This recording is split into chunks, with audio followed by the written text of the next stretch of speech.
this is Jay Insalaco, and I'm your host of Instinctive Talk. Today, my guest is Stephenie Zamora. Stephenie Zamora is an author and coach, business and marketing strategist, and founder of Stephenie Zamora Media, a digital media and production company, publishing house, and a full-service life purpose development, branding, and online marketing boutique. Her company has been merging the worlds of personal development, digital media, and online marketing to help individuals build purpose-driven lives and businesses for over a decade. Stephenie's work helps catalyze individuals on their healing and growth journeys so they can uncover the purpose of their path, step into who they're here to be, and do the work they're here to do. She does this through several distinct brand verticals that follow a proven 5-phase process and house various digital media content, educational programs, inspirational and motivational products, and services to support their growth at any scale. Hi, this is Jay Insalaco, and I'm your host of Instinctive Talk. Today, my guest is Stephenie Zamora. How you doing, Stephenie? I'm doing really well. Thank you so much for having me. You're welcome. So I've been seeing you online. I understand that you're an author, a coach, you're a business and marketing strategist, and also a founder of Stephenie Zamora Media. Do you want to tell the audience a little bit about yourself and maybe some of your background? Sure. Yeah. So my background is actually in graphic design. That's what I went to school for. And I worked at different design firms and branding agencies like the first couple of years out of college, and always knew that I wanted to start my own business. So very entrepreneurial by nature. Started a couple of different design businesses, one by myself while I was still in college and one with a former partner who was also a designer.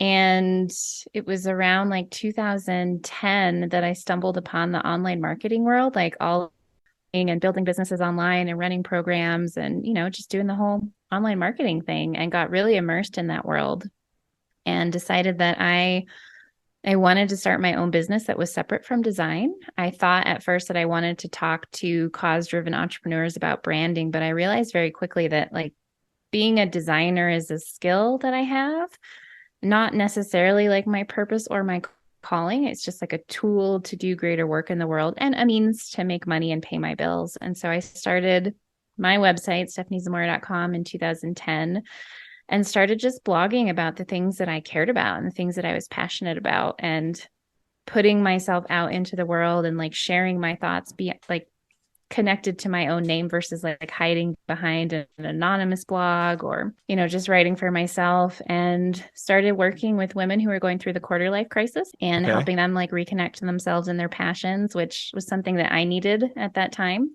as well, like what I had been through. And as they started finding their passions and their purpose, they became very entrepreneurial. And so I started teaching them everything that I knew about building a business, and especially an online business, and also was doing website design for them as well. And yeah, my business just really evolved very organically. I had a pretty traumatic loss at the end of 2014 that just turned my world inside out and forced me to learn more than I ever wanted to know about back from. And that influenced my work as well. But the business that I have is very focused on purpose. I always say that purpose is my purpose. And so what I do is help people live their fullest expression and do the work that they feel called to do, and can support them at all points on that journey, including like the deeper healing and growth work and the business building, and still doing branding and design. So it's very all in one-stop shop sort of setup.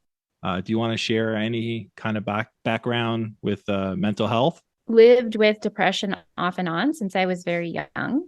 I was very depressed and suicidal as like a preteen into my teen years, and it resurfaced at different points during my 20s, and even in the last several years it's something that's come up for me. And so that's my personal experience with it, and I have done a lot of work to understand like my trauma and my wounding and like all, and to really work with and process all of the unresolved feelings that are in me. Like I know that there are so many different reasons that people end up feeling depressed, and not all of that is because of life experiences and circumstances. is like the biological pieces of that for a lot of people. And so I don't speak to that because for me, my depression was always linked directly to me not feeling like I could be all of me, or me not feeling safe, or me feeling like I had to swallow all of my emotions and contort myself to like fit in with the world, and not feeling seen and heard was a big driver for a lot of my depression. And so really working on my deeper healing and growth and really building a life that felt like me was crucial for me to come to a place where I do feel very content and joyful as like a baseline, and to really be mindful of the things that pull me away from that. Especially when it comes to depression, like if I'm in the wrong relationship or I'm doing the wrong kind of work, it's very easy for me to slip into this feeling of like, I just truly don't want to be here anymore and don't see the point. So I'm really mindful about how I approach my life, knowing myself and that I have a tendency to lean in that direction. And outside of depression, like dealing with PTSD was a big one after my loss. And I had never really struggled with anxiety before loss, but after the loss that I went through and the way that the trauma really affected me and kind of what happened in my life as a result of that loss, like anxiety became a very predominant state for me, like constant anxiety, constant panic attacks that were really intense and even violent at times. Like I would think that I was just kind of rocking myself, but I'd be like throwing myself into the wall. I'd bruise my hands from like hitting the steering wheel so hard if I was in my car. And I actually developed from the anxiety dysphagia, which is where you stop swallowing. You like lose the ability to swallow. And for 9 days, I couldn't even swallow my own saliva, let alone food or water. Oh, wow. And so I had to really, again, with doing the mental health work, I had to really look at what's causing this anxiety and how do I settle my body, settle my nervous system, process what needs to be processed. Because I went to all these doctors when I couldn't swallow. I went to the ER, I went to specialists, and everyone was like, nothing's wrong with you. Like physically, it's just anxiety, but they wouldn't give me anything for it. Okay. And so I had to figure out like, what is it that's causing this to happen? And for that, it was that I wasn't speaking my truth, tolerating a lot of really intolerable things at the time. And so I had to learn to speak my truth in real time and to honor my needs in real time. Like even when it was wildly inconvenient and even rude and disruptive. Like if I was done being somewhere, I had to leave or I would stop swallowing. And so I called it my honey badger phase, which is cute and funny now. But at the time, I don't know if you're familiar with the honey badger. Yeah, they're tough little animals. Videos. Yeah, they're tough animals. Yep. And like honey badger don't Yep. don't give a shit is like the whole thing. And so honey badger I doesn't had to give a go shit. through this period where it was like, yeah. But I mean, in reality, I really did care. I really did give a shit, but I had to do what I needed to do, like the second that I felt it. Otherwise, my whole throat would lock up and I wouldn't be able to eat or drink. And so it trained me to be very in tune with my wants and needs, to be very vocal about them, to honor myself. It like forced me to do it and to learn to do that with like grace and care and compassion for whoever else was affected by it. And now I'm able to stay in situations where maybe I'm like, I don't want to be here anymore. I can stay without my throat closing up.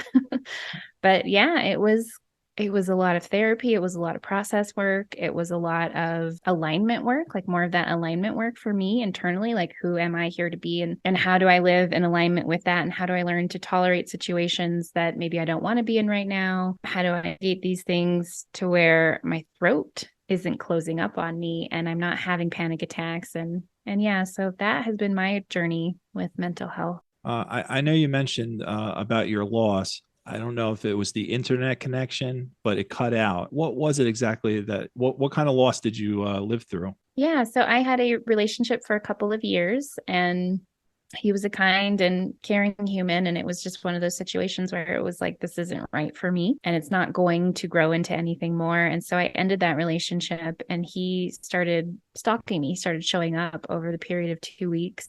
And I finally had to be very clear about, you need to leave me alone. Like you can't keep showing up. And because of the situation, I didn't feel like I could be warm.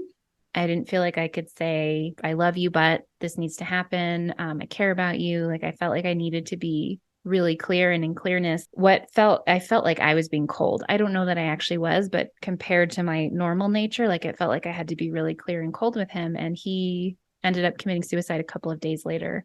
Oh, wow. And that just absolutely unraveled me like in an instant. Oh, wow. I'm sorry to hear that. Like I thought I knew to be true about myself, about him, about life, about like everything was just like my sense of steadiness and my sense of safety and my sense of like all of it was just ripped out from under me. And I didn't know that you could have PTSD from sudden loss, like sudden loss, sudden bereavement, traumatic loss, even things like, he was unraveling. And I didn't see that because he was unraveling with the people closest to him. And he was saying really scary things about like, if he saw me out in the world with someone else, what he would do. And so when they found him, they assumed that I was lying somewhere dead. And even that like just really messed with my mind of like, here's this person that I spent 2 years with that I thought I knew and didn't. Like there was so much I didn't know and so much I didn't see and so much he really worked. And it just like that with the sudden loss, with the traumatic nature of the loss, I had PTSD and I had really bad PTSD. Like I couldn't put my own life story in order. I couldn't tell you what I did the day before.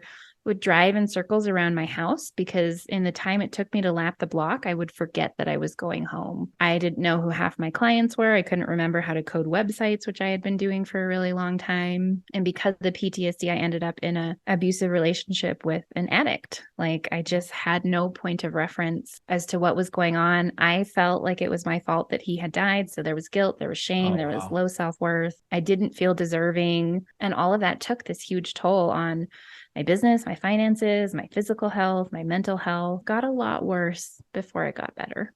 Well, I'm sorry, Stephenie, that you had to go through that. And thank you.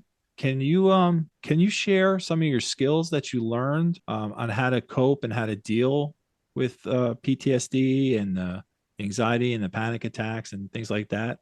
And maybe somebody out there needs to hear it. Absolutely. The first thing that I still speak to a lot is feeling my feelings in real time. And that is something that feels very instinctual for me. And I don't know why. I am an emotional person to begin with, but I had shut my emotions down pretty well before my loss. But it was like every time the grief came up, I would go into it. I would let myself feel it. And I would actually do whatever it took to feel it more fully. Like I always say, I formed a habit of hurting myself emotionally, which was actually quite productive. Like if I saw a picture, for example, most people are like, I don't want to see that. I would look at that picture until like every ounce of grief and anger and hurt and sadness like was wrung out of me. And so I would let myself really fall apart and break down and feel everything. And I would just face it. At the time was more like self-punishment, but turned out to be something that was really productive and healthy for me because nothing got stored in my body. When we don't let ourselves feel our emotions in real time in a healthy and productive way, like it stays in our body and our nervous system and our tissue and our cells. And it makes everything more challenging to feel and everything more intense, or we just shut down completely. And so there is no bit of grief from that period that's stored in my body. Like I just moved it through as it came up. And I didn't have the brain to go into story about it. All I could do was be in each moment because of my PTSD. And I think that really helped too, like learning to separate the story from our emotion, because otherwise we can't just feel our raw emotion. Like we get into story about what it means and why it's happening and how stupid or incapable we are, or other people are awful. And it's like, we're not just feeling the energy and emotion that's here. And so feeling that emotion fully and completely in real time has continued to be a skill that I work to cultivate. And then I learned a lot about trauma, and that helped me tremendously with the PTSD. I can laugh about it now, but it wasn't funny in the moment. But like I would read books about trauma and I wouldn't remember any of it because I had no brain. And so I would have to read and reread and read and reread and just try to understand what was happening. And it helped me so much. Like it gave me this recognition that our bodies are separate from us. All of us, and what makes us who we are, however you want to define that, is one chunky thing that exists in the world. Like we're solid, we're tangible, and we're obviously inside of our body and we move with our body, but realizing that my body is an animal that responds to trauma no differently than a zebra being chased and attacked by a lion or a tiger, whatever chases them.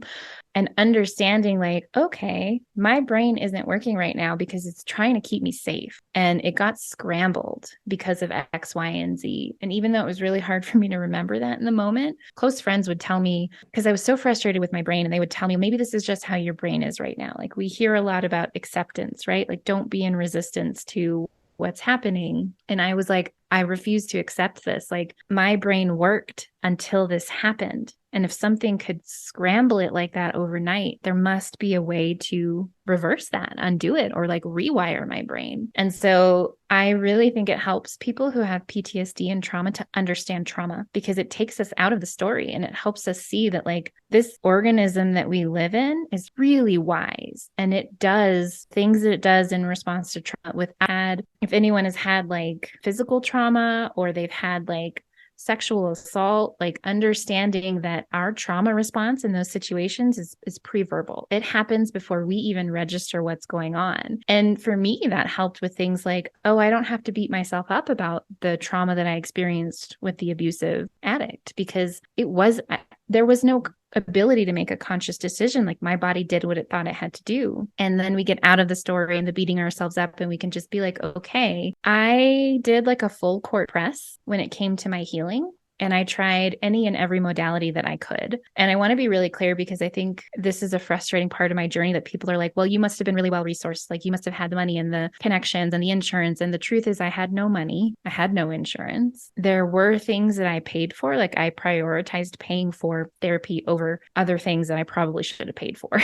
Like I ended up having to file bankruptcy, but there were times that I did put my money towards certain modalities, but I also got really creative. I traded people. And if you don't have a skill set that you think you can trade with, you still have time, or join groups, or find people who are new to whatever modality that need someone to practice on. Like I just want to say that the work is not as inaccessible as it can feel when your resources don't seem to line up with what you need. So I did a full court press. I did a lot of neurological things. I did a lot of energy work. I worked with a therapist. I worked with coaches of different kinds. And I did a lot of process work, which is like the kind that I did is a guided visualization where you seek to unearth what's been stored in the body and to like move it out of you in a productive way. And I did a lot of that. And so like when you say, what are some skills and things that I think are great, like feel your feelings, like understanding how the body works helps us work with it better, and getting whatever support you can and finding the modalities that work for you. And there are a lot of free things out there that we can utilize, and a lot of inexpensive things, and a lot of group things, and just a lot of things that we can use. And so find what works for you to really understand and process out like unfelt emotions, unresolved grief and trauma, like getting it out. And the more that you can feel in real time, the less that you're storing in your body that's going to like weigh you down later.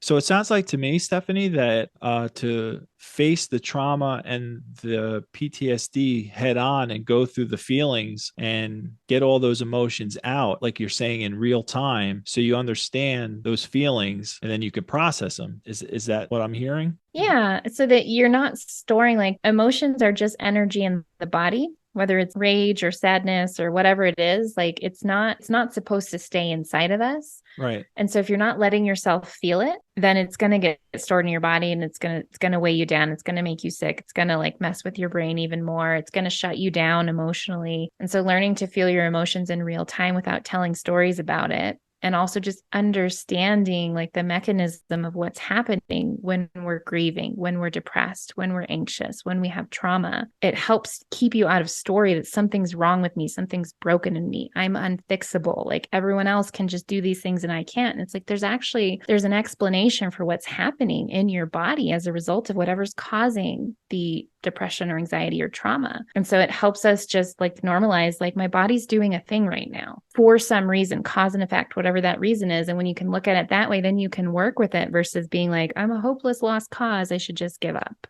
You know, in my recovery, Stephenie, token a lot of things to acceptance. And I think when you accept yourself in the place that you're presently in, and what you're saying as far as going through the processing and acknowledging, you know, what it is that you're feeling, and that processing can pretty much lead you to an acceptance for your place in life at the present moment. You know, I've come in contact with a lot of people who, you know, live and suffer from PTSD, and they just don't know how to get out of it. So what I'm hearing from you is basically, you know, go through the feelings, accept it for what it was in that moment, and really feel it, and then try to process it in a way so you can move on. Yeah. And I think with acceptance, it's a balance, like giving yourself grace and not being in resistance to it. It's a duality. Allow yourself to claim what you want. Like with my brain, I was told maybe this is just how your brain is. Like people wanted me to accept it. And so I did to a degree. And I was like, I want to figure this out, and like it's both. Cause when we're in acceptance, we're not in resistance. And I think that's what's really key. Cause when you're in resistance, you're fighting against what is, and that doesn't help you because whatever is whatever happened is what happened. Like this moment is this moment. You can only be where you can be. You can only have made the decisions that you made before. Like you did the best that you could with what you had. And maybe your best at the time wasn't what you hoped it could be. And so it's like acceptance means not being in resistance and being open to what is and to relaxing yourself while also claiming that, like, yeah, I also don't want to be here anymore. It's really interesting, Stephenie. What I think about, when you're processing trauma and you're trying to figure out what situations really caused it, some people shut down and they don't even want to look at it. And what you're saying is that it can get stored in your body. But I think that when you go through the feelings and you process it, then you get to that acceptance. I think you need to learn. I mean, in a general statement, like I think that people need to learn how to, sometimes the situation was a situation and you have to learn how to let go. And I've been in 12-step programs for many, many years. And sometimes the situation is what it was or what it is or what it always will be. And I think we need to process it in a way and just let it go and accept it for what it is. I believe that when you let something go, that's where the acceptance really can come in. And then you can grow from that. And I think that's really important in any kind of recovery. Absolutely. Yeah. And there's so much beauty in the 12-step work, like that allows you to get to that place of acceptance. And I agree. Like, and a lot of the processing work that I have done for myself and that I've done with my clients is centered around forgiveness. And I think forgiveness is a really difficult concept when you've had trauma, especially if you've had abuse. I know it was for me, like understanding that forgiveness is about setting yourself free and not holding on to any of the resentment. It doesn't mean that I'm going to let this person back into my life. It doesn't mean that I'm excusing or validating their behavior and what they did, but I am choosing to be free of it and to no longer hold on to it and to no longer have this like energetic connection and cord to someone or something that happened. Like I'm letting it go and I'm doing it for me. And so forgiveness, I feel like can often be a big necessary part of getting to that acceptance of that was what it was. Everyone did the best that they could, even if their best was absolutely horrific and awful. It was the best that they could do in that moment. And I'm going to just be free of it now. Yeah, it's like the old saying. I mean, like you can have a bird in a cage, and that could be your resentments, that could be, your grief, the things that you're going through. Sometimes you just got to you got to let that door open in the cage and just let the bird go. And when it goes, you say your goodbyes and you let it go and you accept it for what it is. And, you don't have to accept that back in your life. Yeah. And I think that's the growth of it all. Yeah, and then that comes with a wisdom that, you learn from, past things that happen to you or people around you I believe that that's where, we all grow as people and, that's how we move on. It's not forgetting, it's not forgetting, but it's accepting it's processing and it's moving past all those traumas, getting to a better place. Yeah, absolutely. Something I say about the addict that I was with, he's allowed to go on and be a better person and be the good guy in everyone else's story. He's not in mine, but I don't have this need. And I think this comes with when we're not able to forgive. I don't have this need for him to always be the bad guy or like to have a miserable existence. And that's because I've done the forgiveness work of like, it was what it was. He did the best that he could and it was really messed up and not okay. And now there's a clear boundary around that and he's not allowed in my life. And I'm not going to carry that resentment forward because, it's like he's the bird that's gone and flown away. I'm over here now. And I think for me, that has been really liberating and has given me a lot of leverage to like create what I really want because it's like I really sought out where do I feel anger still? Where do I feel resentment still? Where am I like, where is any unconscious part of me wishing him ill because of what happened? And like really that's what the process work helps with too, is like excavating what's in here that is not serving me and what needs to be said, what needs to be felt, what needs to be moved so that I can just set it down and be free of it. And everyone else from my past can go off on their merry way. Even just through my anger or lack of forgiveness or whatever it is, like I'm free of it.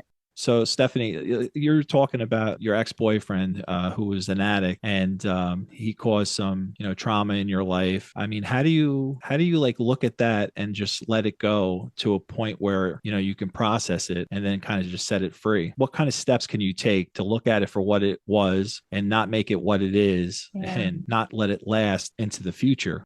I have kind of a big answer for this, but there are things that have helped me tremendously and I think can be difficult to wrap our brains around. I know it was for me. The first piece is that it's not personal, which is really hard, especially when there's like even things like racism or systemic issues, or like there are these things that feel very personal. And when there's abuse, when there is, especially when it's emotional manipulation, all of it feels very personal. Understanding not just that it's not personal, like we hear that it's not personal, but it's like really understanding why that's true, understanding like the perception model and understanding the systems that we think of. Like there's the educational system, there's like the patriarchal system, there's the justice, the government system, but there's also family system, there's also social systems and religious systems. And so as humans, we're born into this life and into a set of systems that shape us and fail us. People who hurt other people were shaped and failed by systems. They were shaped and failed by family systems, like peer systems and educational systems. And that's not to excuse their behavior. What it has done for me is help me understand that the addict that I was with and the abuse that happened is a result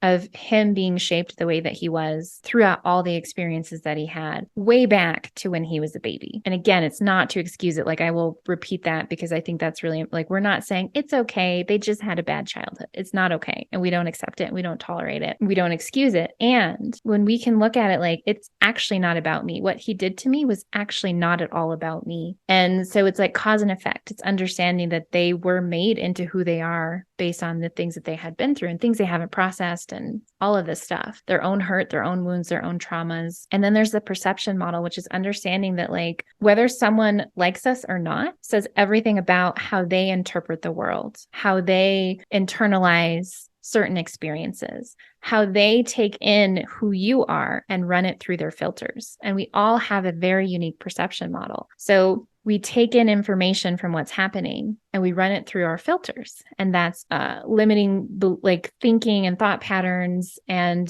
we all have these different filters. So we don't even see what's happening as what's happening. It runs through this filter and it's immediately colored. And it's immediately biased and it's immediately interpreted in a certain way. And then it hits our deeper perceptions and it mixes with our emotional state and what we're going through. So if I am in a heightened emotional state, if I'm angry and I'm triggered and I have all of these old stories looping because I'm angry and I'm triggered, and I have all of these filters like I don't trust men, I don't like people who do this, like women are the worst, everyone's out to get me, like what is happening in front of me is completely distorted inside of me. And we also like delete certain things. So we'll take in information and we'll say, this doesn't fit with my worldview. But everything that happens to us and everything that we experience shapes our like foundational belief system. We have no choice in that. So again, with like family systems and religious systems and societal systems, like shaping us as we come into life, like all of that happens without our consent. We don't have the ability to say, yes, that makes sense to me and I believe that. It's just like shoved into us. And around 5 to 7 years old, our conscious mind comes online. But every conscious choice and decision and belief that we have after that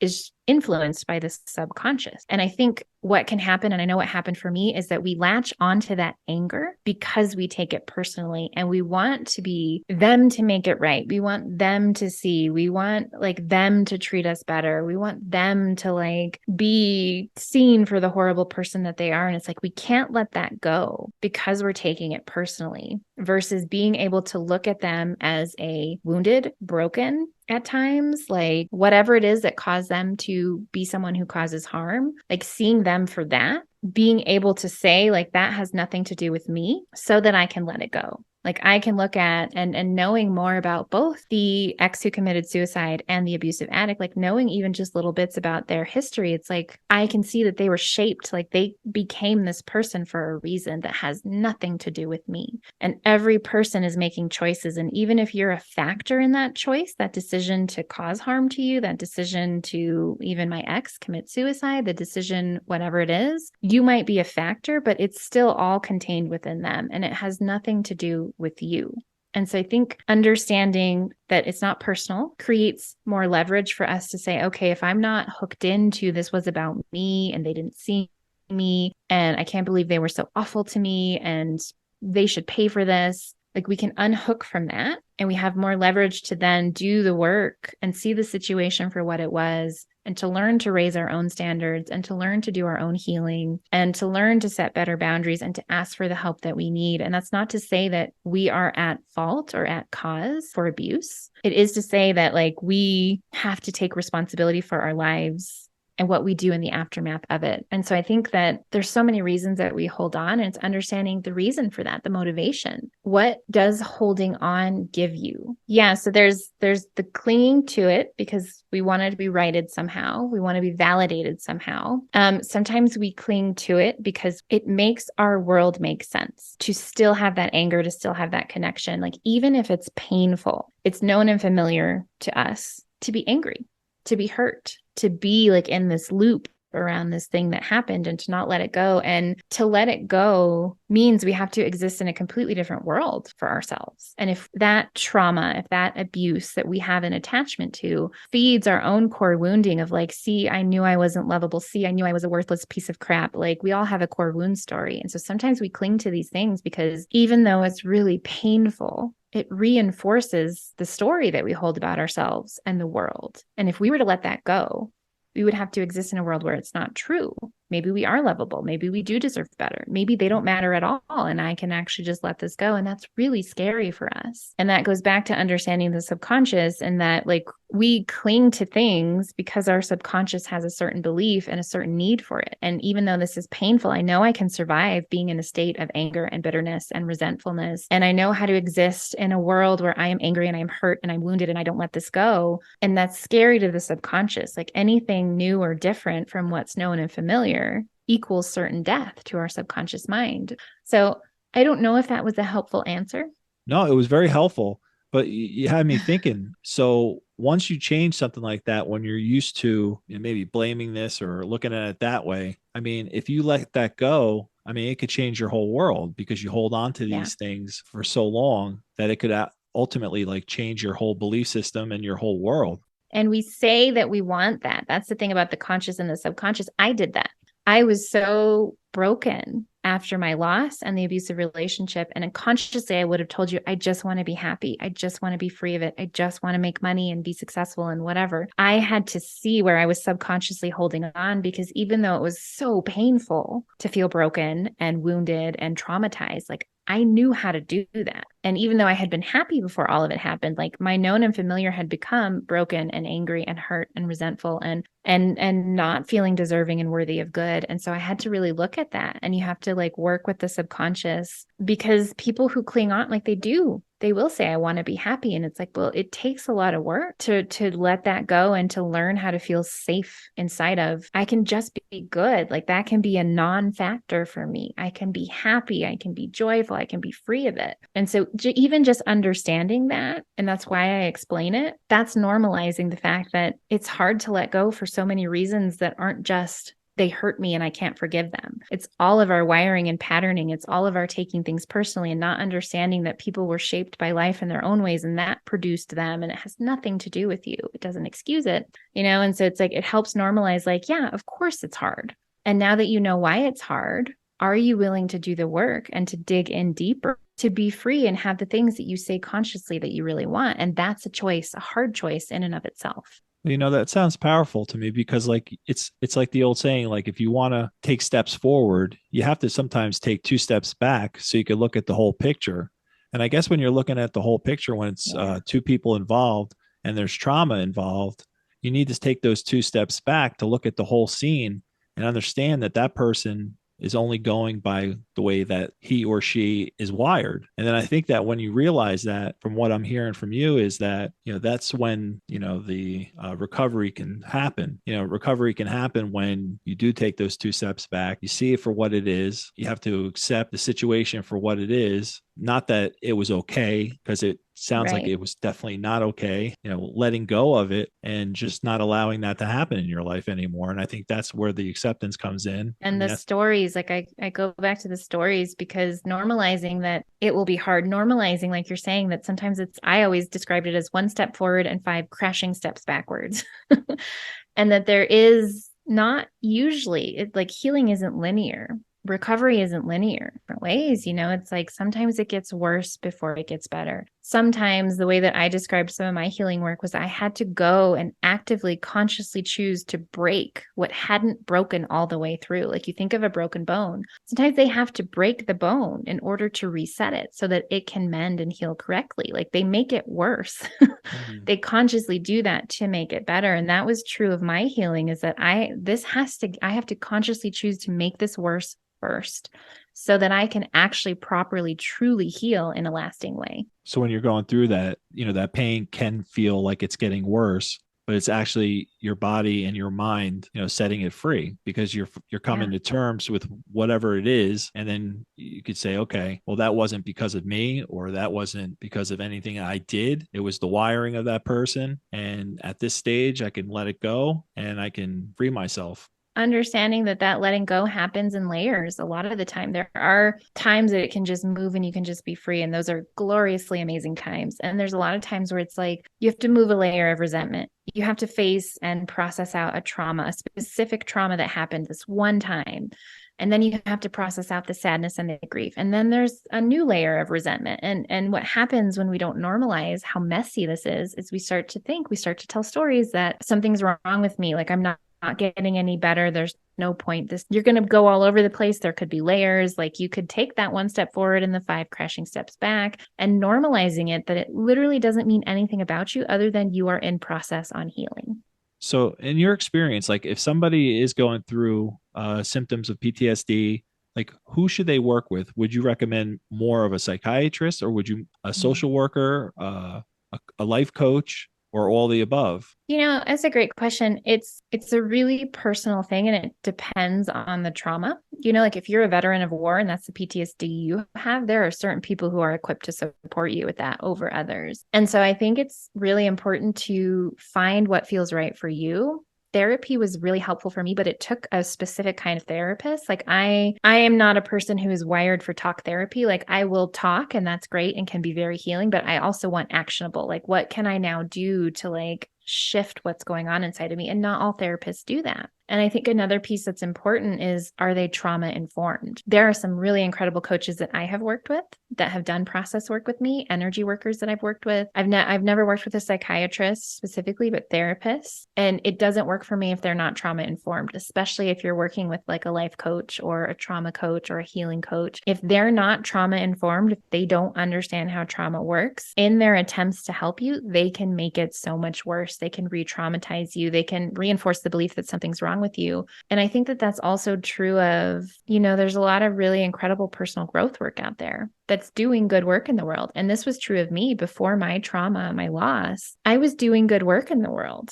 I was doing personal development work and coaching work, and I was saying all the powerful things. And then I went through loss and trauma. And my own words were so unhelpful for me and even damaging at times because they weren't trauma informed. Like they made me feel worse about myself. They made me feel broken. They made me feel isolated. And so even if you're just consuming content, whether it's social media or podcasts or reading books, like, is it trauma informed? Because if you have PTSD, a lot of like the fluffy, nice, inspiring things that are out there can actually be damaging for you and set you back. Just the same as working with someone who doesn't understand PTSD can really make it worse. Well, I'm definitely not a professional with PTSD.